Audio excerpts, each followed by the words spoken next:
இப்போது புதிய அறிமுகம் ஆச்சி ஹோட்டல் சாம்பார் 50 கிராம் ரூபாய் 20 மட்டுமே. No compromise. உங்க சைடுலயும் எங்க சைடுலயும். It's a GT promise. GT Holidays, South India's #1 travel brand. இந்த கிறிஸ்மஸை இன்னும் அழகாக்க காஞ்சிபுரம் SM சில்க்ஸில் 60% வரை சிறப்பு தள்ளுபடி. அருகில் உள்ள ஷோரூமை இப்பவே விசிட் பண்ணுங்க. பராசக்தின்ற ஒரு படம் ரீசெண்டாக ரிலீஸ் ஆகியிருக்கு. இந்த படம் தமிழ்நாட்டோட மொழி போராட்டம் குறித்து நிறைய பேசியிருக்கு. ஆனால் பலருக்கும் இதோட ஹிஸ்டரி தெரியாது. இந்தி திணிப்புக்கு எதிராக இங்கே ஒரு போராட்டம் நடந்துச்சு. அதோட ஆணி வேறு எங்கே சார் தொடங்குச்சு? 1935 வருடத்திய இந்திய அரசாங்க சட்டத்தின்படி நடத்தப்பட்ட தேர்தல். அதுவரை தேர்தலை புறக்கணித்த காங்கிரஸ் கட்சி அப்பதான் முதல்ல தேர்தலில் போட்டி. இப்போ ராஜாஜி வெற்றி பெற்ற பிறகு அவர் சில திட்டங்கள் அதையெல்லாம் நடைமுறைப்படுத்துறதுக்கு முயற்சி பண்ணார். இந்தியை கட்டாயம் பள்ளிக்கூடங்கள்ல படிக்கணும், மொழி பாடமாக பயில் மொழியாக இந்தி படிக்கணும் என்ற திட்டத்தை கொண்டு வர. இப்போ இதுக்கு கடுமையான எதிர்ப்பு தமிழ் அறிஞர்களிடமிருந்து வருது. காந்தி எடுத்தீங்கன்னா 11லேயே நீங்க இந்த மாதிரி மொழி வழி மாநிலங்களுக்கு, மொழி வழி அமைப்புகளுக்கு ரொம்ப முக்கியத்துவம் கொடுக்குறீங்க. மொழி பேசும் மக்களுக்கெல்லாம் சுதந்திரம் வேணும்னு கேட்குறீங்க அப்படின்னு கேட்கும்போது ஆமா, இந்தியாவுக்கு எவ்வளவு சுதந்திரம் வேண்டும், அவ்வளவு சுதந்திரம் மொழி வழி பகுதிகளுக்கு வேண்டும்னு சொல்லி இந்தியாவினுடைய அரசியல் அகராதியில் மொழி வழி தேசங்களின் பெயர்களை இடம்பெறச் செய்தவர் முதலாக காந்தியார். ஆங்கிலம் இந்தியோடு இந்த மாநிலத்தினுடைய ஆட்சி மொழிகளில் ஒன்றையும் நீதிமன்றத்தில் வழக்காடு மொழியாக பயன்படுத்தலாம்னு இருக்கு. இதுவரைக்கும் இதை 4 மாநிலங்களுக்கு தான் இந்த சலுகை கிடைக்கும். தமிழ்நாட்டில் இந்த முயற்சியை நாமெல்லாம் கோரிக்கையை வச்சு செய்தோம். ஒரு கட்டத்தில் கலைஞர் என்ன பண்ணார்னா, இந்த ஆளுநர் கடிதம் எழுதணுங்கிறதுக்கு பதிலாக சட்டமன்றத்தில் ஒருமனதாக தீர்மானம் போட்டு அதில் ஆளுநருடைய கையெழுத்தை வாங்கி அனுப்பணும். இன்னைக்கு வரைக்கும் நடக்கலைங்க. இன்னைக்கு வரைக்கும் நீங்கள் சென்னை உயர்நீதிமன்றத்தில் தமிழை பயன்படுத்த முடியாது. 65வது போராட்டத்தில் பெரியார் உடன்படலை. ஏன்னா அவர் காமராஜரை நம்பினார். காமராஜருக்கு அகெயின்ஸ்டாக இருந்தாலே அவர் அன்னைக்கு டிஎம்கே அதனால தான் எதிர்த்தார். அப்போ காமராஜரோட நிலைப்பாடு அங்கே என்னவா இருந்துச்சு? இல்லை, அவர் நிலைப்பாடுங்கிறது நேரு நிலைப்பாடு தான், காங்கிரஸ் நிலைப்பாடு.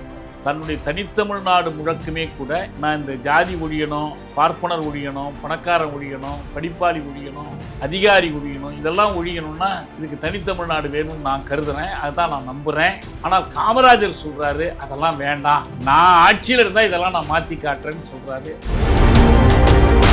ஹிந்தி தான் ஆட்சி மொழின்னா ஹிந்தி படிச்சிங்கன்னா உங்களுக்கு வேலை வாய்ப்பு எளிது, ஹிந்தி படிச்சிங்கன்னா உங்களுக்கு வசதிகள் எளிதாக கிடைக்கும், ஹிந்தி படிச்சிங்கன்னா உங்களுக்கு பதவி உயர்வு கிடைக்கும், ஹிந்தி படிச்சிங்கன்னா அரசாங்கத்தோடு நீங்கள் உறவு வைத்துக் கொள்வது எளிது. இந்த வாய்ப்பெல்லாம் ஏற்படுத்தும் போது நீங்கள் ஹிந்தி படிக்க வேண்டிய கட்டாயம் உங்களுக்கு தானாகவே. இதை எதிர்த்து தான் அன்னைக்கு அந்த மாணவர்கள் போராட்டம் நடந்தது.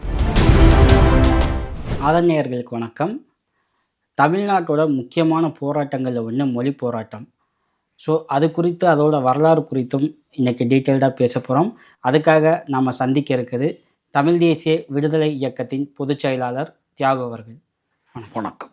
ஸோ இப்போ பராசக்தின்ற ஒரு படம் ரீசெண்டாக ரிலீஸ் ஆகியிருக்கு. இந்த படம் தமிழ்நாட்டோட மொழி போராட்டம் குறித்து நிறைய பேசியிருக்கு. அது இன்றைக்கி இருக்க ஜென்ரேஷனுக்கு ஒரு பெரிய உந்துதலாக இருக்குது.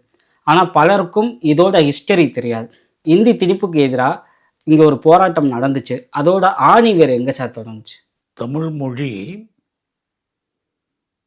நீண்ட நெடுங்காலமாகவே வடமொழி ஆதிக்கத்தினால் துன்புற்றிருக்கு. வடமொழியினுடைய பண்பாட்டு படையெடுப்பினுடைய ஒரு கூறு. நம்ம இப்போ கூட ஆங்கிலத்தில் சமூகவியலில் சான்ஸ்கிரிட்டைசேஷன் அப்படின்னு ஒரு சொல் உண்டு. சான்ஸ்கிரிட்டைசேஷன்னு சொன்னால் மொழியில் சமஸ்கிருதம் கலத்தல் என்பது மொழி நூலினுடைய பொருள். ஆனால் சமூகத்தில் அதனுடைய பொருள் என்னன்னா, சமூகத்தில் சாதியை வளர்த்தல்னு அர்த்தம். வர்ண சாதி அமைப்பை வளர்ப்பு தான் சான்ஸ்கிரிட்டைசேஷன். அந்த முறையில் பார்க்கிற போது இந்த வடமொழி தாக்கத்தினால்தான் தமிழில் ஒரு சில பகுதிகள் பிரிந்து வேறு மொழிகளாக மாறினுச்சு. சமஸ்கிருத கலப்பு இல்லைன்னா மலையாளம் இருக்காது, தமிழ் தான் இருக்கும். தெலுங்கு அப்படி தான், கன்னடம் அப்படி தான். எத்தனை விழுக்காடு எப்போ கலந்துச்சுங்கிறத பொறுத்து தான் இந்த வேறுபாடு எல்லாமே. அந்த வடமொழி தாக்கத்துக்கு எதிராக தாக்கு பிடித்து தன்னைத்தான் காத்து கொள்வதற்காக தமிழ் போராட வேண்டி இருந்துச்சு. அதுதான் முதல் மொழி போராட்டம். தமிழ் வந்து அதிலிருந்து தப்பித்து நிற்கிது இன்னைக்கு. இதில் தமிழறிஞர்கள் உட்பட பலரும் வைத்திருந்த கருத்து என்னன்னா, தமிழ் வடமொழியை சார்ந்து தான் இயங்க முடியும், தமிழ் தனித்து இயங்க முடியாது என்ற ஒரு கருத்து இருந்துச்சு. இந்த கருத்தை முதலாக உடைத்தவர் கால்டுவெல். அவர் தான் சொன்னார், இல்லை, தமிழ் தனித்து இயங்க வல்லது, தமிழ் திராவிட மொழி குடும்பத்தினுடைய மூத்த மொழி, எனவே இந்த மொழிகள் வடமொழியை சார்ந்து இருக்கலங்கிறத அவர் மெய்ப்பித்தார். அதனுடைய இலக்கண வடிவங்கள், வேர் சொற்கள், இதையெல்லாம் வச்சு மொழிநூல் அடிப்படையில் மெய்ப்பித்தார். அந்த கருத்திலிருந்து தான் திராவிடவியல், தமிழியல் எல்லாமே பிறந்துச்சு. ஒரு வகையில் பார்த்தால் இந்தோ ஐரோப்பிய மொழிகளை சாராத ஒரு மொழி கூட்டம் இங்கு இருப்பது என்பதே அயலாதிக்கத்துக்கு எதிராகவும் பயன்பட்டுச்சு. இதுதான் வந்து மொழி போரினுடைய மூல வேறு தான். காங்கிரஸ் கட்சி பொறுத்த வரைக்கும் அவங்க 1925 கான்பூர் மாநாட்டில் ஒரு தீர்மானம் போட்டாங்க, இந்துஸ்தானி தான் இந்தியாவின் ஆட்சி மொழியாக இருக்கணும். என்ன இந்துஸ்தானி அப்படின்னு கேட்டதுக்கு அவங்க சொன்னது என்னன்னா, இந்துஸ்தான் என்பது இந்த இந்திய நிலப்பரப்புக்கான பேர். இன்னைக்கு பாகிஸ்தான் பிரிஞ்சு போயிடுச்சுது, இந்த பக்கம் பர்மா பிரிஞ்சு போயிடுச்சுது. ஆனால் அந்த ஒரிஜினலாக இந்துஸ்தான் என்பது தெற்காசிய பரப்பு முழுவதையும் குறிக்கும். இந்த இந்துஸ்தானத்தில் இந்துஸ்தான் ஒரு மொழி இல்லை, இது நிலப்பரப்பினுடைய பேர் தான். நீங்கள் இந்த நிலப்பரப்பின் பேராக இருப்பதனால்தான் நாங்கள்லாம் படிக்கிற காலத்தில் இந்திய பெருங்கடலுக்கே இந்து மகா சமுத்திரம்னு பேர். சமுத்திரத்தில் போய் என்ன இந்து கிறிஸ்டியன்லாம் இருக்கா என்ன, ஆனால் அந்த பேருக்கு அதான் அர்த்தம், மதத்தை குறிப்பதல்ல, நிலத்தை குறிப்பது.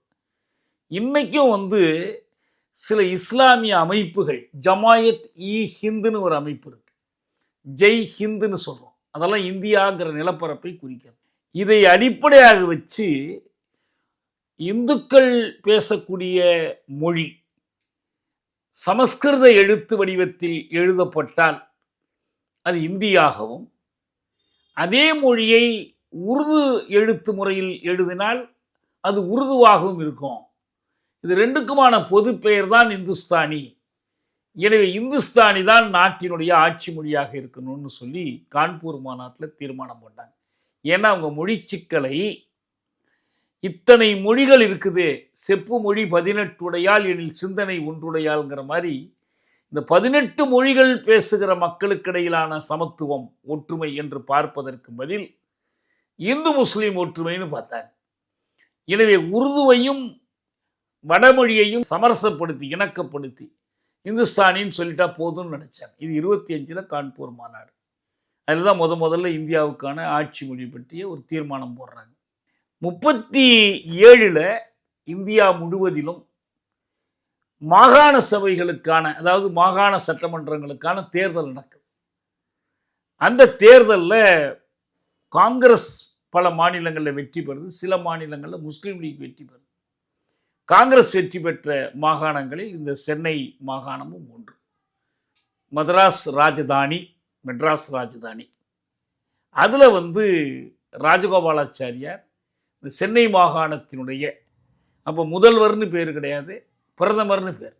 அவர் தான் வந்து prime minister of Madras, premier. அவர் தேர்ந்தெடுக்கப்படுறார். அவர் அந்த ஆட்சி பொறுப்புக்கு வந்த பிறகு, அது 1935 வருடத்திய இந்திய அரசாங்க சட்டத்தின்படி நடத்தப்பட்ட தேர்தல். அது ஒரு கூட்டாட்சி அமைப்பை உருவாக்குவது, மாகாணங்களுக்கான அதிகாரமுள்ள அமைப்புகள்னு சொல்லி தான் பிரித்தானிய தேர்தல் நடத்துகிறாங்க. அதுவரை தேர்தலை புறக்கணித்த காங்கிரஸ் கட்சி அப்போ தான் முதல்ல தேர்தலில் போட்டியிடுது. இப்போ ராஜாஜி வெற்றி பெற்ற பிறகு அவர் சில திட்டங்கள், காங்கிரஸுக்கு ரொம்பவும் பிடித்தமான திட்டங்கள், அதையெல்லாம் நடைமுறைப்படுத்துறதுக்கு முயற்சி பண்ணுறார். அதில் ஒன்று மதுவிலக்கு திட்டம். அது அவங்க சொந்த மாவட்டம் சேலத்திலேருந்து ஆரம்பிக்கிறார். அதே போல் இந்தியை கட்டாயம் பள்ளிக்கூடங்களில் படிக்கணும், மொழி பாடமாக, பயில் மொழியாக இந்தி படிக்கணும் என்ற திட்டத்தை கொண்டு வர்றார். இது 38. இப்போ இதுக்கு கடுமையான எதிர்ப்பு தமிழ் அறிஞர்களிடமிருந்து வருது. மறைமலையடிகள், சோமசுந்தர பாரதியார், கியாபே விஸ்வநாதம், ஈழத்தடிகள், இப்படி பல அறிஞர்கள் இதுக்கு கடுமையான எதிர்ப்பு தெரிவிக்கிறாங்க. தமிழ்நாடு பத்திரிகை நிறுவிய கருமுத்து தியாகராஜ செட்டியார் அவருக்கு எதிராக நிற்கிறார். தந்தை பெரியார் 1925 சுயமரியாதை இயக்கம் நடத்திட்டு இருக்கிறார். குடியரசு ஏடு வந்துகிட்டு இருக்கு. அந்த சுயமரியாதை இயக்கமும் இந்த போராட்டத்தில் அறிஞர்களோடு இணைந்து நிற்குது. ஒரு பெரிய மாநாடு போடுறாங்க, இந்திய எதிர்ப்பு மாநாடு. அறிஞர் அண்ணா அதனுடைய செயலாளராக அந்த போராட்ட குழுவுக்கு தேர்ந்தெடுக்கப்படுறார். அதிலிருந்து தொடங்கி 2 ஆண்டுகளுக்கு மேல் அந்த போராட்டம் நடக்குது. கொஞ்ச நாளைக்கு ஒவ்வொரு நாளும் ஒரு குழு போய் மறியல் பண்ணுவது, கைதாவது, சிறைக்கு போவது, இந்த மாதிரி இந்த போராட்டம் நடக்குது. இந்த போராட்டத்துக்கு இடையில்தான் திருச்சிராப்பள்ளியிலிருந்து தொடங்கி இந்த மொழிகாப்பு படை மாதிரி ஒரு நடைப்பயணமாக பட்டுக்கோட்டை அழகிரி தலைமையில் நடைப்பயணமாக சென்னை நோக்கி வர்றாங்க. 38 செப்டம்பர் 11ஆம் நாள் சென்னை கடற்கரையில் ஒரு மிகப்பெரிய பொதுக்கூட்டம் நடக்குது. பெரியார், மறைமலையடிகள், சோமசுந்தர பாரதியார் இவங்கெல்லாம் அந்த கூட்டத்தில் பேசுகிறாங்க. அந்த காலத்தில் ஒரு 50,000 பேர் கூடிய ஒரு கூட்டம் அது. தமிழ்நாடு தமிழருக்கேன்னு அதில் முழக்கம் கொடுக்குறாங்க. பெரியார் பெரிய 3 அறிஞர்களும் கொடுக்குறாங்க, பெரியாரும் கொடுக்குறாங்க. சைவத்துக்கு அடிகள் இருக்கிறாரு, இந்திய தேசியத்துக்கு சோமசுந்தர பாரதியார் இருக்கிறாரு, சுயமரியாதை இயக்கத்துக்கு நான் இருக்கிறேன். நாங்கள் 3 பேர் இந்த முழக்கத்தை ஏற்ற பிறகு தமிழ்நாட்டில் வேறு யார் வேணும்னு பெரியார் கேட்பார். அப்படி ஒரு முழக்கம் எழுப்பப்பட்டு அதுக்கு பிறகும் போராட்டம் தொடர்ந்து பெரியாரை கைது செய்து பெல்லாரி சிறையில் கொண்டு அடைக்கிறாங்க. 39 உலகப்போர் வந்துடுது. அதாவது இந்தியா, பிரிட்டனும் அந்த போரில் ஈடுபடுறாங்க. நேச நாடுகளில் பிரிட்டன், ஃப்ரான்ஸு, அமெரிக்காலாம் ஒரு பக்கம் இருக்கிறாங்க, ருஷ்யாலாம் ஒரு பக்கம் இருக்கிறாங்க. இதுக்கு எதிரணியில் ஜெர்மனி, ஜப்பான், இத்தாலி இந்த நாடுகள் இருக்கிறாங்க. அப்போ பிரிட்டிஷ் இந்தியாவும் இந்த போரில் ஒரு கட்சியாக சேர்த்துடுறாங்க பிரிட்டன். அப்போ காங்கிரஸ் தலைமையையும் கேட்கல, தேர்ந்தெடுக்கப்பட்ட மாகாண அரசுகளையும் கேட்கல. இப்போ நாங்கள் தேர்ந்தெடுக்கப்பட்டு மாகாண அரசுகள் இருக்கும்போது எங்களிடம் ஒப்புதல் பெறாமல் எங்கள் நாட்டை நீங்கள் எப்படி போரில் ஈடுபடுத்தலாம்னு எதிர்ப்பு தெரிவித்து காங்கிரஸ் அமைச்சரவைகள் பதவி விலகிட்டாங்க. இதான் நடந்தது. அதனால் அந்த பிரச்சனை அப்படியே விட்டு போச்சு. அதுக்கு பிறகு ஆளுநர் ஆட்சி வருது. அவர் இந்த உத்தரவை நீக்கிறார், இந்த இந்தி படிக்க வேண்டும் என்ற உத்தரவை. இது முதல் கட்டம் நடந்த மொழி போராட்டம். ராஜாஜி 1938 கட்டாய இந்தி சொல்லியிருக்காரு. எனக்கு விவரம் தெரிஞ்ச 1909 காந்தி எல்லாரும் இந்தி கட்டாயமாக படிக்கணும்னு சொல்லியிருக்காங்க. 38 அவரோட இன்ஃப்ளூயன்ஸில் தான் ராஜாஜி இதை கொண்டு வராரு. காந்தியடிகள் அவரோட கடைசி காலம் வரைக்கும் இந்தி கட்டாயம் அப்படிங்கிற நிலைப்பாட்டில் உறுதியாக இருந்தாரா? ஆமாம்மா, காந்தி கடைசி வரைக்கும் அப்படி தான் இருந்தார். ஏன்னா அவர் இந்தியாவின் தேசிய மொழியாக அவரே குஜராத்தி தான். அவர் இந்திக்காரர் அல்ல, குஜராத்தியாக இருந்தாலும் இந்தியா முழுவதையும் ஒரு தேசமாக ஒன்றுபடுத்துவதற்கு ஒரு மொழி வேணும். அந்த மொழியாக இந்தியை அவங்க ஏற்றுக்கொண்டாங்க. அதான் நான் சொன்ன மாதிரி கான்பூர் மாநாட்டில். ஆனால் காங்கிரஸ்க்கு ஆதியிலிருந்து அந்த கொள்கை இருக்குது, இந்த இந்தி தாங்கிறதுக்கான கொள்கை. அது அதிகாரபூர்வமாக ஒரு தீர்மானமாக போடுறது தான் 25. 37 ஆட்சிக்கு வந்த பிறகு அதை மாகாண அரசுகள் நடைமுறைப்படுத்த ஆரம்பிக்கிறாங்க. அவங்களுக்கு அன்னைக்கும் இருந்துச்சு, இன்னைக்கு இருந்துச்சு. இன்னும் சொல்ல போனால் கம்யூனிஸ்ட் கட்சிகள் கூட கட்டாயப்படுத்தக்கூடாது, திணிக்கக்கூடாதுன்னா சொல்லுவாங்களே தவிர இந்தி தான் இறுதியில் நாட்டின் ஆட்சி மொழியாயிடும், அது தவிர்க்க முடியாதுங்கிற கருத்துடையவர்கள் தான். நீங்கள் பாலதண்டாயுதம், மோகன் குமாரமங்கலம் இவங்கெல்லாம் புத்தகங்கள் எழுதியிருக்கிறாங்க. நாங்கள் அப்படியெல்லாம் இல்லை, எல்லா மொழிகளுக்கும் சமத்துவம் கேட்குறோம், உரிமை கேட்குறோம் என்று சொல்லுவாங்க. ஆனால் டி. ராமமூர்த்தி ஆரியமாயி திராவிட மாயான்னு சொல்லி ஒரு புத்தகம் எழுதினார். திராவிட மாயான்னு கேட்டு அந்த புத்தகத்திலேயே தீக்கதரில் தொடர் கட்டுரையாக வந்துச்சு. பேராசிரியர் அருணனை மறுத்து எழுதப்பட்ட கட்டுரைகள். அதுலேயே ஒரு இடத்துல என்ன சொல்லுவார்னா, இந்தியை திணிக்கக்கூடாது, எல்லா மொழிகளுக்கும் உரிமை சமத்துவம் வேண்டும், ஆனால் பல மொழி பேசுகிற இந்தியாவில் தொடர்பு மொழியாவதற்கான வாய்ப்பு இந்திக்குத்தான் அதிகம் உள்ளதுன்னு சொல்லுவார். இது 1965 காலகட்டத்தில் இதே நிலைப்பாடு இல்லை, அவங்களுக்கு இப்போ வரைக்கும் அதான் நிலைப்பாடு. இன்னைக்கு வரைக்கும் அவங்களுக்கு ஏன்னா இதில் என்ன காரணம்னா, மொழி கொள்கை என்பது தேசிய இன கொள்கையினுடைய ஒரு பகுதி.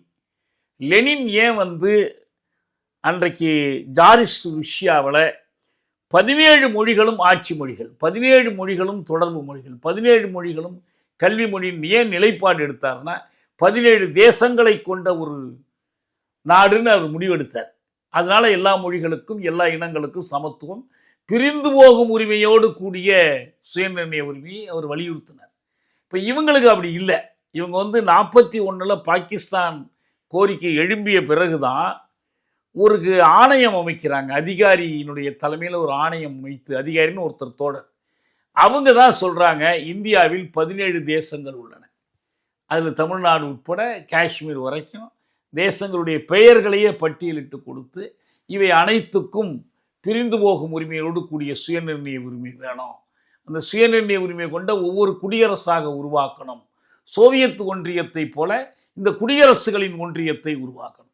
இப்போ காந்தி எடுத்தீங்கன்னா 11 அவர் தென்னாப்பிரிக்காவிலிருந்து இங்கே வருகிற வழியில் பாரிஸ் நகரத்தில் அவரை செய்தியாளர்கள் சந்திக்கிற போது, நீங்கள் இந்த மாதிரி மொழி வழி மாநிலங்களுக்கு, மொழி வழி அமைப்புகளுக்கு ரொம்ப முக்கியத்துவம் கொடுக்குறீங்க, மொழி பேசும் மக்களுக்கெல்லாம் சுதந்திரம் வேணும்னு கேட்குறீங்க அப்படின்னு கேட்கும்போது ஆமாம், எந்த அளவுக்கு, டு வாட் டிகிரி என்று அந்த பிரெஞ்சு நிறுவனர் ஒருத்தர் கேட்பார். To the degree that India wants independence. இந்தியாவுக்கு எவ்வளவு சுதந்திரம் வேண்டுமோ அவ்வளவு சுதந்திரம் இந்த லிங்குவிஸ்டிக் ஏரியாஸ், மொழி வழி, அப்போ தேசம்னு பேர் கிடையாது, மாநிலம்னு பேர் கிடையாது, மொழி வழி பகுதிகளுக்கு வேண்டும்னு சொல்வார். அது மட்டுமல்ல, அவர் வந்து காங்கிரஸினுடைய தலைமை பொறுப்பை ஏற்கிற காலம் வரைக்கும் இங்கே தமிழ்நாடு காங்கிரஸ், கேரள காங்கிரஸ் அப்படிலாம் ஒன்றும் கிடையாது. இங்கே பூராவுமே மெட்ராஸ் ப்ராவின்ஸு, பம்பாய் காங்கிரஸு, சென்ட்ரல் ப்ராவின்ஸு, இப்படி தான் பேர்லாம் இருந்துச்சு.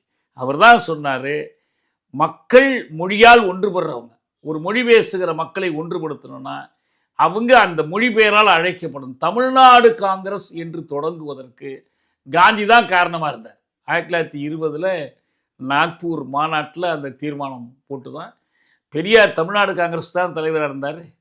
அது மாதிரி ஒவ்வொரு மொழி வழி மாநில அடிப்படையில் கட்சி அமைப்பை முழுவதும் பிரித்து கொடுக்குறாங்க. இந்தியாவினுடைய அரசியல் அகராதியில் மொழி வழி தேசங்களின் பெயர்களை இடம்பெற செய்தவர் முதலாக காந்தியார் தான். இது அண்ணாவே எழுதியிருக்கார். பிற்காலத்தில் திராவிட நாட்டில் தம்பிக்கு எழுதுகிற கடிதத்தில் இந்த பின்னணியெல்லாம் எழுதியிருக்கிறார். அந்த முறையில் தான் நான் என்ன சொல்ல வர்றேன்னா, அதனால் இவங்களுக்கு அந்த கொள்கை இருந்துச்சுங்கிறதெல்லாம் சரி, ஆனால் அரசாங்கமே ஒரு கொள்கையாக எடுத்து நடைமுறைப்படுத்தும் போது தானே அதுக்கு எதிர்ப்பு கடுமையாக வரும். அப்படி வந்தது தான் 38. அந்த போராட்டம் முடிஞ்சு திரும்ப 47 அதிகார கைமாற்றம் நடக்குது, அதாவது சுதந்திரம் பெற்றுட்டாங்க. 48 மீண்டும் அதே முயற்சி நடக்குது. அதுக்கு எதிராக அன்னைக்கு பெரியாரும் போராடினார், அண்ணாவும் போராடினார். இந்த போராட்டத்தில் அப்புறம் அதை கைவிட்டாங்க. இதில் என்ன மாற்றம்னா, இந்த பழைய மொழி போராட்டங்களுக்கும் இந்த 65 போராட்டத்துக்கும் என்ன மாற்றம்னா, 1950ஆம் ஆண்டு இந்திய அரசமைப்பு நடைமுறைக்கு வந்துடுச்சு. 49 இறுதியில் அரசமைப்பு பேரவையில் அது நிறைவேற்றப்பட்டு நடைமுறை தொடங்குவது 50 ஜனவரி 26, அதுதான் இந்திய குடியரசு நாள். அந்த அரசமைப்பு சட்டத்தில் 17வது பகுதின்னு ஒரு பகுதி இருக்கு, பார்ட் 17. 343 முதல் 351 வரையிலான உறுப்புகள், ஆர்டிகல்ஸ். இந்த உறுப்புகளில் அவங்க அதுக்கு முதல்ல குறிப்பிடுறதே என்னன்னா, இந்த மொழி சிக்கல்ல முதல்ல அஃபீஷியல் லாங்குவேஜ், அலுவல் மொழி அல்லது ஆட்சி மொழி.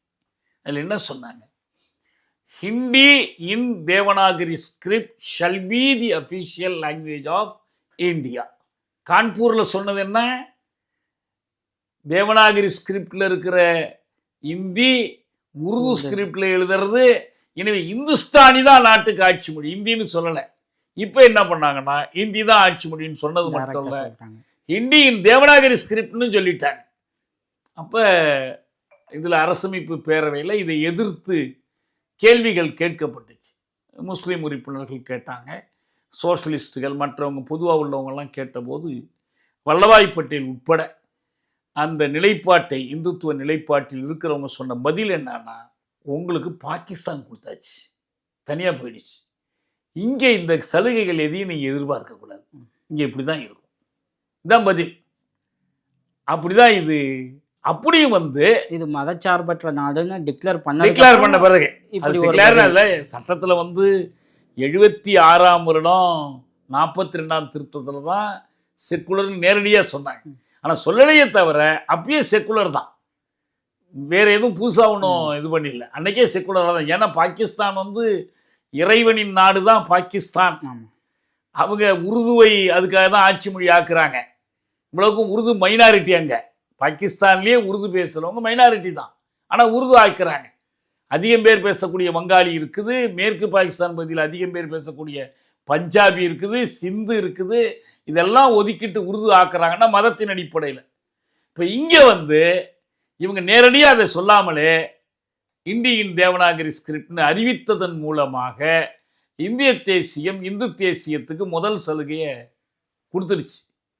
இந்த அடிப்படையில் தான் அரசமைப்பு சட்டத்தில் 17வது பகுதி வந்துச்சு. அதுலேயும் என்ன பண்ணாங்கன்னா, இந்த படத்தில் கூட ஒரு வசனம் வருது, சுப்ரீம் கோர்ட்லேருந்து கீழே வரைக்கும். தப்பு அது.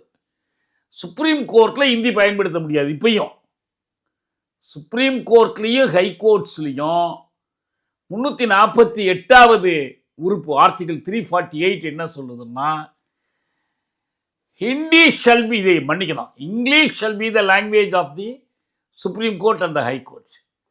அப்புறம் அந்த லெஜிஸ்லேட்டிவ் பில்ஸ், சட்ட முன்வடிவுகள் இயற்றுவதற்கு, சட்டம் போடுறதுக்கும் இந்த 2 நீதிமன்றங்கள், உயர் நீதிமன்றம் உச்ச நீதிமன்றத்திலும் ஆங்கிலம்தான் நீதிமன்றத்தினுடைய மொழியாக இருக்கும். இன்னைக்கு வரைக்கும் அதுதான்.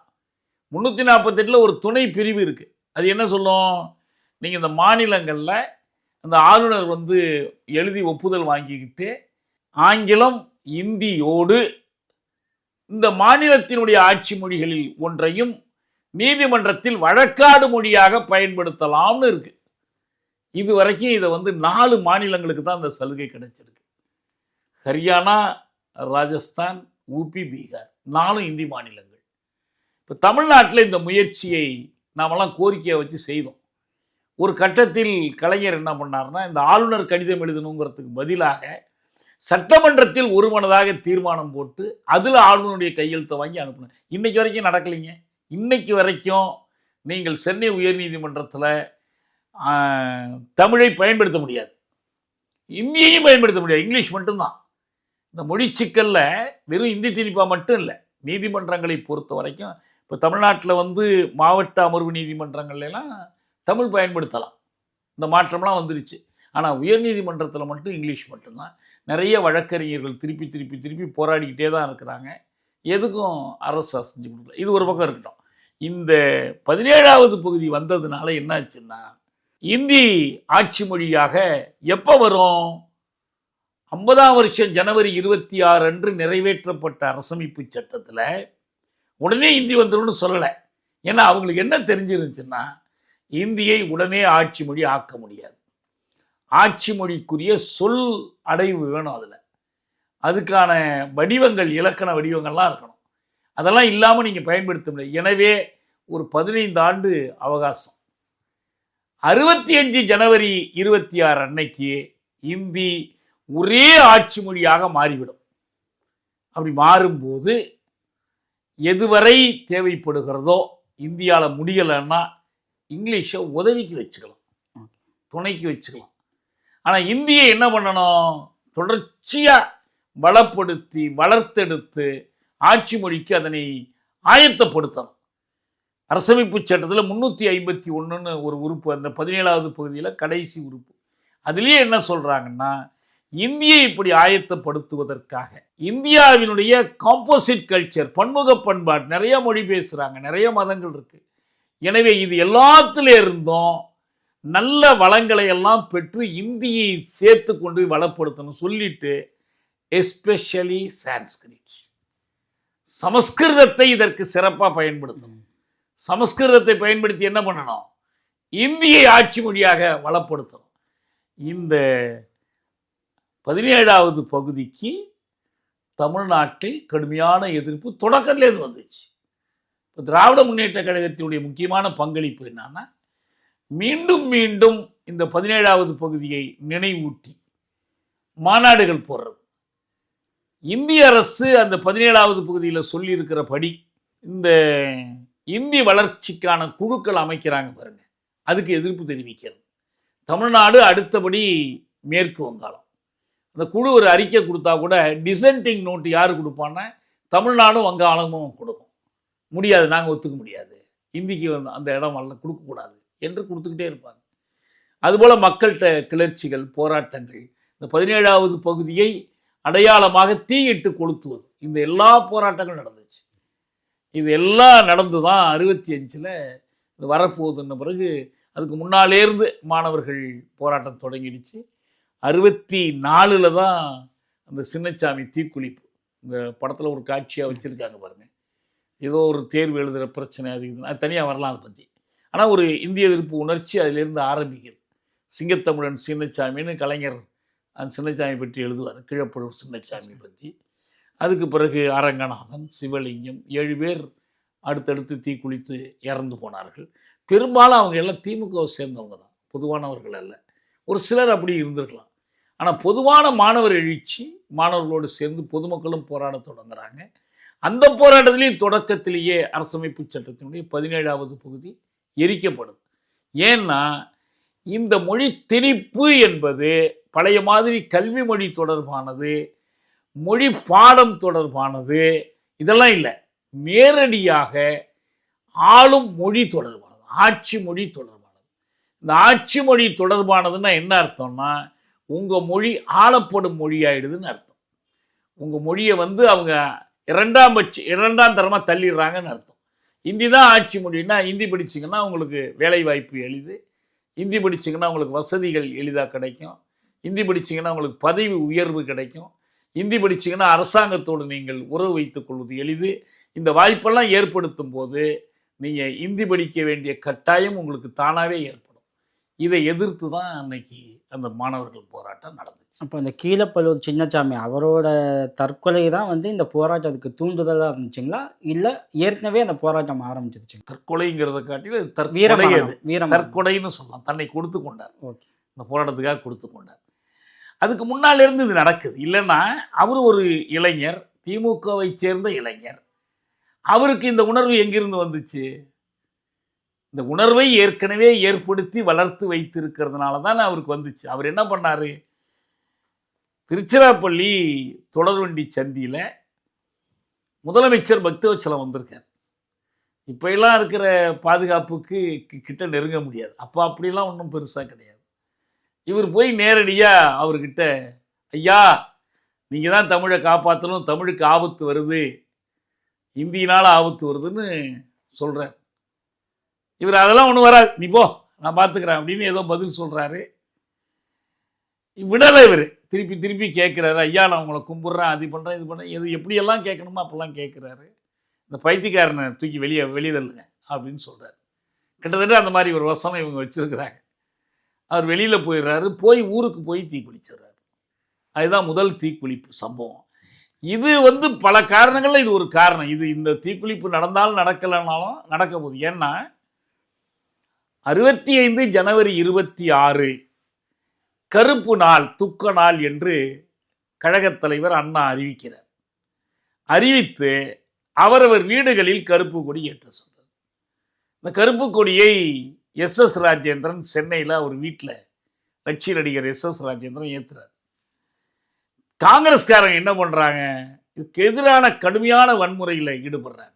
சூகா படை, சுதந்திரம் காக்கும் படைன்னு ஒரு படை சுப்பராமன்கிறவர்களுடைய தலைமையில் அமைச்சிருந்தாங்க. இந்த படையில் என்ன பண்ணுவாங்கன்னா, அந்த விரலில் குண்டூசியால் குத்தி ரத்தத்தில் கையெழுத்து போடுவாங்க. இந்த இந்த இவங்களை இந்திய எதிர்க்கிறவங்களெல்லாம் ஒழிச்சு கட்டுறதுன்ட்டு அவங்க போய் கல்லெடுத்து அடித்து எஸ்எஸ்ஆர் வீட்டில் கலவரம் பண்ணுறாங்க. 26 இது நடக்கிறதுக்கு முன்னால் 25 மாணவர்கள் களத்துக்கு வந்துடுறாங்க. ஒரு நாள் முன்கூட்டியே களத்துக்கு வர்றாங்க. 26க்காக காத்திருக்கல அவங்களுக்கு. 25 வர்றாங்க. மதுரை போன்ற பல இடங்களில் வந்து காங்கிரஸ் அலுவலகங்கள்லேருந்து வந்து தாக்குறாங்க. இவங்க திருப்பி அடிக்கிறாங்க. பல வகையிலையும் அந்த போராட்டம் வேகமாக பரவுது.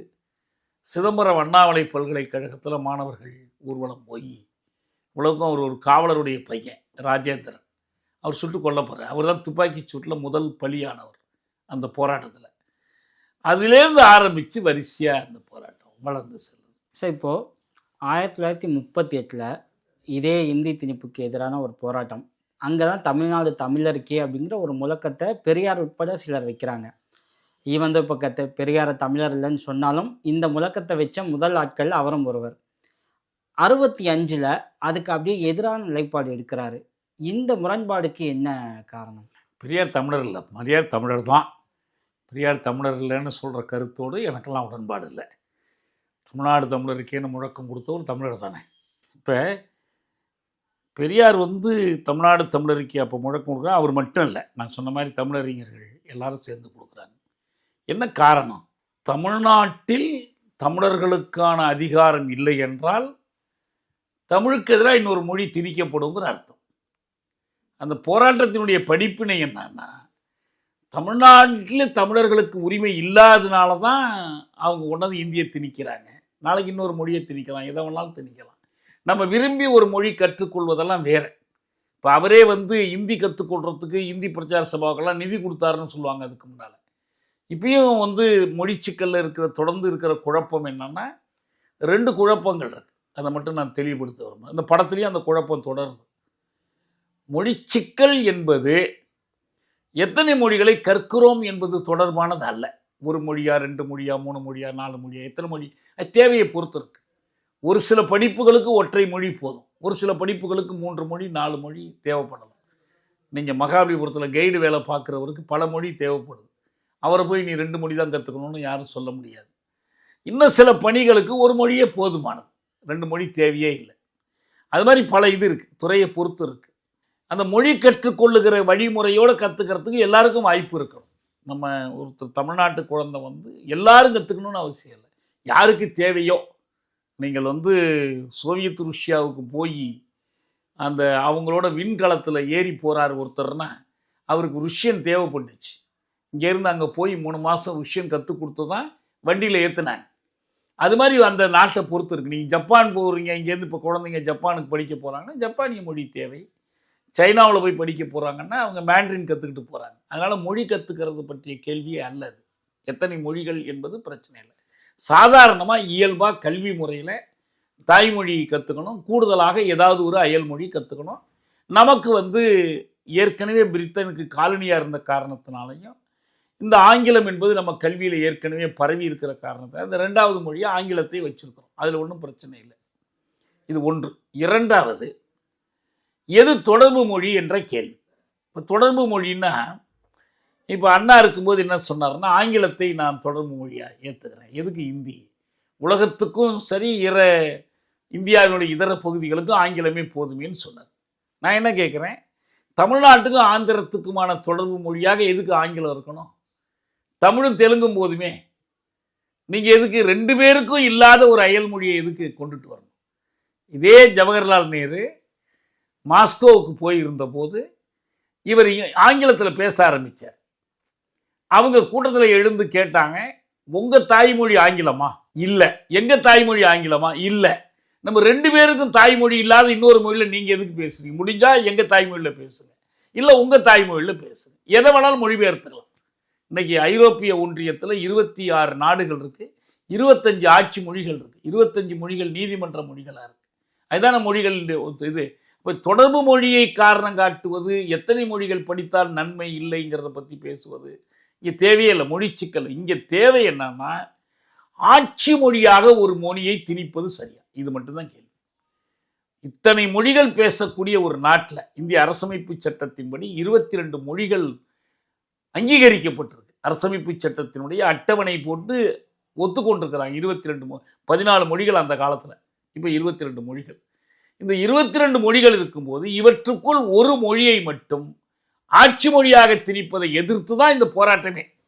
இப்போ என்ன கேள்வின்னா, எந்த 17வது பகுதியை எதிர்த்து மாணவர்கள் போராடினார்களோ, எந்த 17வது பகுதியை எதிர்த்து திராவிட முன்னேற்ற கழகம் போராடியதோ, எந்த 17வது பகுதியை எதிர்த்து நாடாளுமன்றத்தில் மற்றதெல்லாம் முழக்கமிட்டார்களோ, அந்த 17வது பகுதி அரசமைப்பு சட்டத்தினுடைய 17வது பகுதி 343 முதல் 351 வரையிலான அந்த 9 உறுப்புகள் 65லேருந்து இத்தனை ஆண்டுகள் ஆயிடுச்சு. இத்தனை ஆண்டுகளில் அது திருத்தப்படவே இல்லை. அப்படியே இருக்கு. ஒரு விதி கூட மாற்றப்படலை, ஒரு வார்த்தை கூட நீக்கப்படலை, ஒரு கமா ஃபுல் ஸ்டாப் கூட நீக்கப்படலை. எப்படி மொழி போர் வெற்றி பெற்றுடுச்சுன்னு சொல்லுவீங்க? ஏமாற்றி விட்டாங்கன்னு தானே அர்த்தம். ஏமாத்தினது திணித்தவர்கள் ஏமாத்தினது மட்டுமில்ல, போராடினவங்களும் சேர்ந்து ஏமாத்திட்டாங்க. ஸோ இப்போ 67ல் இந்த போராட்டத்தின் மூலமா திமுக ஆட்சிக்கு ஆட்சிக்கு வந்ததுக்கு அப்புறம் இது அப்படியே நின்றுச்சு. ஆட்சிக்கு வந்த உடனே அவங்க என்ன பண்ணாங்க, இப்போ இந்த படத்தில் வர்றது இல்லை இருமொழி கொள்கை, ரைட்டுங்க. இருமொழி கொள்கைங்கிறது படிக்கிற சம்மந்தப்பட்டது, போராட்டம் படிக்கிற சம்மந்தப்பட்டது அல்ல. அது 38 48 தான் இந்த எந்த மொழி படிக்கிறோங்கிறத பற்றிய பேச்சு. நீங்கள் ஆட்சி மொழியாக எது இருக்கணுங்கிற பிரச்சனைக்கு அண்ணா என்ன தீர்வு கண்டார்? மாநில அரசால் தீர்வு காண முடியாது. ஏன்னா இந்திய அரசமைப்பு சட்டத்தை திருத்தினாதான் நீங்கள் 17வது பகுதியிலிருந்து இந்திய ஆட்சி மொழிங்கிறத நீக்க முடியும். ஆனால் நாடாளுமன்றத்தில் சட்டம் திருத்தம் கொண்டு வந்து நிறைவேற்றலாம். 395வது உறுப்பின்படி 3ல் 2 பங்கு பெரும்பான்மை இருந்துச்சுன்னா நிறைவேற்றலாம். உண்மையிலேயே இந்தி முதலாக ஆட்சி மொழியாக ஏற்கப்படுகிற அந்த செயல் வழி என்ன தெரியுங்களா? அரசமைப்பு வரைவு குழுல ஒரு முடிவு எடுக்கிறாங்க. அங்கே எல்லா விதிகளும் அப்படிதான் வரும். 2வது கட்டம் அரசமைப்பு பேரவையில் இருக்கிற காங்கிரஸ் உறுப்பினர்கள் ஒரு முடிவு எடுப்பாங்க. அந்த காங்கிரஸ் உறுப்பினர்களுக்கு இதை வழிகாட்டுவதற்கான ஒரு குழு இருந்துச்சு. அது ஜவஹர்லால் நேரு, வல்லபாய் பட்டேல், ராஜேந்திர பிரசாத். இப்போ இந்த குழுவில் என்ன பண்ணுறாங்கன்னா, அந்த உறுப்பினர்கள் காங்கிரஸ் உறுப்பினர்களுக்கு இடையில கொண்டு வைக்கிறாங்க. அங்கே எதிர்ப்பு கடுமையாக வருது, சரிபாதியாக இருக்கு. இந்த பக்கம் 77 பேரோ 75 பேரோ, அங்கேயும் அதே மாதிரி இருக்கு. ஒரு ஓட்டு இருந்தால் தான் நிறைவேறும். அப்போ வழக்கமாக இந்த அவை தலைவர் காஸ்டிங் ஓட்டுன்னு ஒன்று இருக்குது, சிறப்பு வாக்கு. அவர் எதுக்கும் போட மாட்டார். இது ஏன் நம்ம ஏதாவது. ஆனால் இப்போ என்ன பண்ணுறாங்கன்னா, இந்தியை ஆட்சி மொழி ஆக்குவதற்காக அந்த ஒரு ஓட்டை இந்திக்கு ஆதரவாக போடுறாங்க. இப்படி தான் அரசமைப்பு பேரவையினுடைய காங்கிரஸ் உறுப்பினர் குழுவில் இந்திய ஆட்சி மொழி ஆக்கப்படும். இதுக்கு பிறகு கொண்டு போய் அரசமைப்பு பேரவையில் வைக்கிறாங்க. அங்கே ஒன்றும் இவங்க கொண்டு வச்சா அது நிறைவேறும், அவ்வளோதான். எதை விரும்புகிறாங்களோ அதை நிறைவேற்றலாம். இன்னும் சொல்ல போனால் அதுக்கு எதிராக வரக்கூடிய கேள்விகளுக்கெல்லாம் பதில் சொல்லி விளக்கம் அளித்து நிறைவேற்றுகிற பொறுப்பை அம்பேத்கர் சுமப்பார். இவங்க எல்லாம் கொண்டு போய் வச்சிருவாங்க. அவர் தான் அரும்பாடுபட்டு போராடி இதை நிறைவேற்றுவார். அப்படி தானே வந்துச்சு. ஒரு ஓட்டு வித்தியாசத்தில் ஆட்சி மொழியான இந்தி இன்னைக்கு அதை அந்த பொறுப்பிலிருந்து நீக்கணும்னா 3ல் 2 பங்கு பெரும்பான்மை வேண்டும். ஒரு ஓட்டுலாம் எடுக்க முடியாது. நீங்கள் தமிழ்நாட்டிலிருந்து புதுவை உட்பட 40 உறுப்பினரை தேர்ந்தெடுத்து அனுப்புகிற நிலையில் இருந்து கொண்டு நீங்கள் எப்படி இதை திருத்துவீங்க? திருத்துவதற்கு என்ன முயற்சி எடுத்தீர்கள்? சரி, குறைஞ்சது நீங்கள் கேட்கலாம், மற்ற மாநிலங்களெல்லாம் இணைத்து அந்த உறுப்பினர்களுடைய ஆதரவெல்லாம் பெற்று. ஏன்னா அரசமைப்பு பேரவையில் மிக முக்கியமான ஒரு உரை இருக்கு. அது டிடி கிருஷ்ணமாச்சாரி அவர் பேசுனது. டிடி கிருஷ்ணமாச்சாரி, இப்போ நம்ம டிடிகே ரோடுன்னு இங்கே இருக்குது பாருங்க, அந்த டிடி கிருஷ்ணமாச்சாரி அரசமைப்பு பேரவையில் அவர் சொல்றாரு, ஒரு பேச்சினதை நான் சொல்றேன். தென்னக மக்கள் சார்பில் நான் எச்சரிக்க விரும்புகிறேன். தென்னிந்தியாவில் இப்போதே பிரிவினை வேண்டும் என்போர் உள்ளனர். உத்தரப்பிரதேசத்தைச் சேர்ந்த என் மாண்புமிகு நண்பர்கள் இந்தி பேராதிக்கம் என்ற தங்கள் கருத்தை முடிந்தவரை முடுக்குவது எவ்வகையிலும் எங்களுக்கு துணை செய்யாது. ஆகவே என் உத்தரப்பிரதேசத்து நண்பர்களே, 2ல் 1 நீங்கள் தான் தேர்வு செய்ய வேண்டும். முழு இந்தியா வேண்டுமா, இந்தியா வேண்டுமா? அவர் அதுக்கு பேரே சொல்றாரு, ஹிந்தியா வேண்டுமாங்கிறார். உங்களுக்கு இந்தியா வேணுமா, ஹிந்தியா வேணுமா?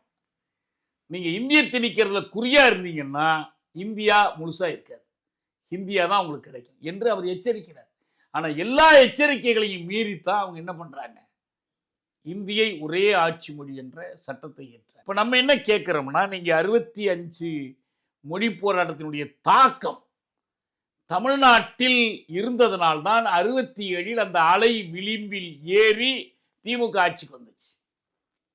அதனுடைய இன்னொரு நல்ல அடையாளம் என்ன, பக்தவச்சலம் முதலமைச்சர் உட்பட அந்த அமைச்சரவையில் இருந்த அனைத்து அமைச்சர்களும் பூவராகவன் ஒரே ஒருவரை தவிர தோத்து போனாங்க தேர்தலில். இவங்கெல்லாம் தோத்ததை விட பெருசு என்ன தெரியுங்களா, அனைத்து இந்திய காங்கிரஸ் தலைவராக பெருந்தலைவராக இருந்த காமராஜர் தன் சொந்த தொகுதியான விருதுநகரில் தோற்று போனார்.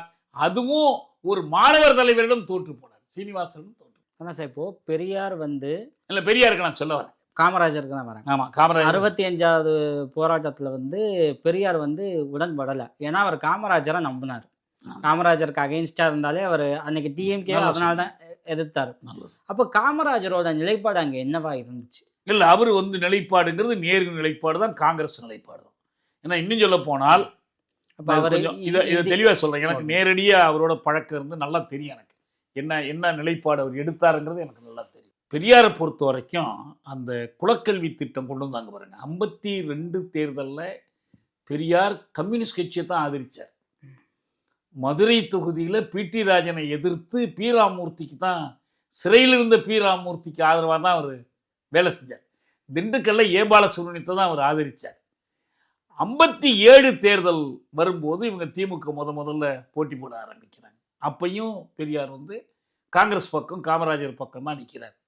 என்ன நடந்துச்சுன்னா, இதுக்கு என்ன காரணம்னா, 52ல் ராஜாஜி முதல்வர் ஆயிடுறார். முதல்வரான முறை என்ன, பெரும்பான்மை வச்செல்லாம் இல்லை, அவருக்கு சிறுபான்மை தான் காங்கிரஸ் ஜெயிச்சிருக்கு. ஆனால் மாணிக்கவேலரை பிடிச்சாரு, மற்ற கட்சிக்காரங்களை பிடிச்சாரு, சூழ்ச்சி பண்ணி எம்எல்ஏக்களை வாங்கினாரு. ராஜாஜி முதல்வர் ஆகிட்டார். சரி, முதல்வர் ஆனவன்னு என்ன பண்ணார்? குலக்கல்வி திட்டத்தை கொண்டு வந்தார். பல பள்ளிக்கூடங்கள் மூடப்பட்டன. பெரியார் துடிச்சு போனார், இதை எதிர்த்தார். இப்போ பெரியார் எதிர்த்தார், அண்ணா எதிர்க்கிறார். அவரோட விலகி போயிருக்கிற அண்ணாவும் குலக்கல்வி திட்டத்தை எதிர்க்கிறார்.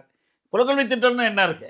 நீங்கள் முழு நாள் எதுக்குப்பா பள்ளிக்கூடத்தில் இருக்கிறீங்க, அரை நாள் படிங்க, அரை நாள் உங்கள் அப்பன் தொழிலில் போய் பண்ணுங்கன்னு சொல்கிறது தான் குலக்கல்வி திட்டம்.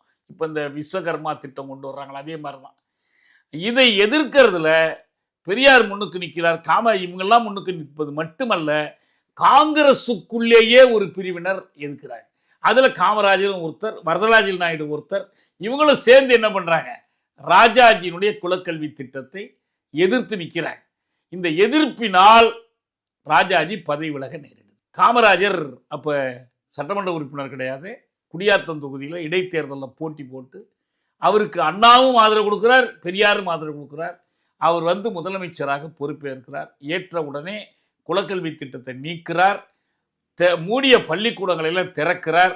பெரியார் அன்றையிலேருந்து தொடங்கிட்டார். பச்சை தமிழர் காமராஜர் அவர் தலைமையில் தான் எல்லாம் நடக்கும். அதுக்கு முன்னாலே எல்லாம் காமராஜரே அவர் கடுமையாக சாடிக்கிட்டு இருந்தார். அவர் காங்கிரஸில் இருக்கும்போதெல்லாம் கடுமையாக சாடிக்கிட்டு இருந்தார். 52 கடுமையாக சாடினார். ஆனால் இப்போ என்ன பண்ணார்னா, அவருக்கு ஆதரவாக மாறிட்டார். 57 அவர் மீண்டும் வெற்றி பெற கிட்டத்தட்ட 9 ஆண்டுகள் முதலமைச்சராக இருந்தாருங்க. இந்த கே பிளான் நேரு கொண்டு வர்றது தான் அவர் பதவி இழக்கிறார் மீண்டும். அதுக்கு பிறகு பக்தவச்சலம் வர்றார். அந்த காலம் முழுவதிலுமே காமராஜர் ஆட்சி அவர் தான் இல்லை. இன்னும் சொல்ல போனால் என்ன சொல்லுவார்னா, தன்னுடைய தனித்தமிழ்நாடு முழக்கமே கூட, நான் இந்த ஜாதி ஒழியணும், பார்ப்பனர் ஒழியணும், பணக்காரன் ஒழியணும், படிப்பாளி ஒழியணும், அதிகாரி ஒழியணும், இதெல்லாம் ஒழியணும்னா இதுக்கு தனித்தமிழ்நாடு வேணும்னு நான் கருதுகிறேன், அதுதான் நான் நம்புகிறேன். ஆனால் காமராஜர் சொல்கிறாரு, அதெல்லாம் வேண்டாம், நான் ஆட்சியில் இருந்தால் இதெல்லாம் நான் மாற்றி காட்டுறேன்னு சொல்கிறாரு. சரி, அவர் நம்புகிறார். அவர் எவ்வளவு செய்ய முடியுமோ அவர் செய்யட்டும், நான் நம்பலைனால அதை நான் ஏற்றுக்கொண்டு நான் ஆதரவு கொடுக்குறேன் என்று சொல்லுவார். 61 ஈவேகி சம்பத் தனியாக வந்து தமிழ் தேசிய கட்சி தொடங்கின பிறகு காமராஜரை ஆதரிப்பது, பிறகு அவரே கட்சியில் போய் சேர்றது. அப்பெல்லாம் என்ன பேசுவார்னா, மேடைக்கு மேடை தமிழக அரசியல் 2 துருவங்களுக்கு இடையிலான, ஒரு துருவத்தில் ராஜாஜி, இன்னொரு துருவத்தில் காமராஜர், நாம் காமராஜரின் பக்கம் நிற்கிறோம். இதே அணுகுமுறை தான் அவங்க முழுக்க இருந்துச்சு. அப்போ 65 மொழி போராட்டத்தையும் பெரியார் எப்படி பார்த்தாருன்னா, காமராஜர் பார்த்து வைத்திருக்கிற ஒரு ஆட்சி, காங்கிரஸ் ஆட்சி பக்தவச்சலமாக இருந்தால் கூட அதுக்கு இடையூறாக இவங்க செய்கிறாங்க. ஏன்னா ராஜாஜி 38 இந்திய திணிச்சவர் ஆச்சுல்ல, அவர் இப்போ இந்திய எதிர்ப்புக்கு ஆதரவாக வந்துட்டார். இப்போ அவர் வந்து இந்திய திணிக்கக்கூடாது, இங்கிலீஷ் தான் என்னென்னைக்கும் இருக்கணும் என்ற கொள்கைக்கு ஆதரவாக அண்ணாவோட சேர்ந்து நிற்கிறார். இந்த மொழி போராட்டத்துக்கு அவர் ஆதரவாக நிற்கிறார். போராட்டம் தீவிரமடையும் போது அண்ணாவும் அவரும், நீங்கள் போராட்டத்தை கைவிடுங்க, நாங்கள் பார்த்துக்கிறோன்னு அறிக்கை விடுறாங்க. ஆனால் மொத்தத்தில் அவர் ஆதரவாக. எனவே இந்த ராஜாஜி எதிர்ப்பு, காமராஜர் ஆதரவு, கூடுதலாக இவரை விட்டு விலகி போன அண்ணா மற்ற தலைவர்கள் மீதான எதிர்ப்பு, அவங்கள கண்ணீர் துளி பசங்கள் தான் கடுமையாக சாடுவார். அதோடு இந்த போராட்டத்தில் நடந்த வன்முறைகள், இந்த வன்முறைகள் குறித்து அவருக்கு ஏற்பட்ட ஒரு வெறுப்பு, இதெல்லாம் சேர்ந்து தான் அவரை இந்தி திணிப்புக்கு எதிரான போராட்டத்துக்கு எதிரியாக பெரியாரை நிறுத்திடுச்சு. ஒரு தமிழர்களின் தேசத்தந்தை, தமிழர்களின் ஒரு தேசிய எழுச்சியில் எதிராக நின்னது என்பது ஒரு பெரிய விபத்து தான். அது பெரியார் செய்த பிழை. அவருக்கு ஏன்னா மொழிக் கொள்கையில் இருந்த குழப்பம் அதுவும் இதுவும் சேர்ந்ததுனால அந்த தவறை அவர் செய்தார். அதில் ஒன்றும் சந்தேகம்.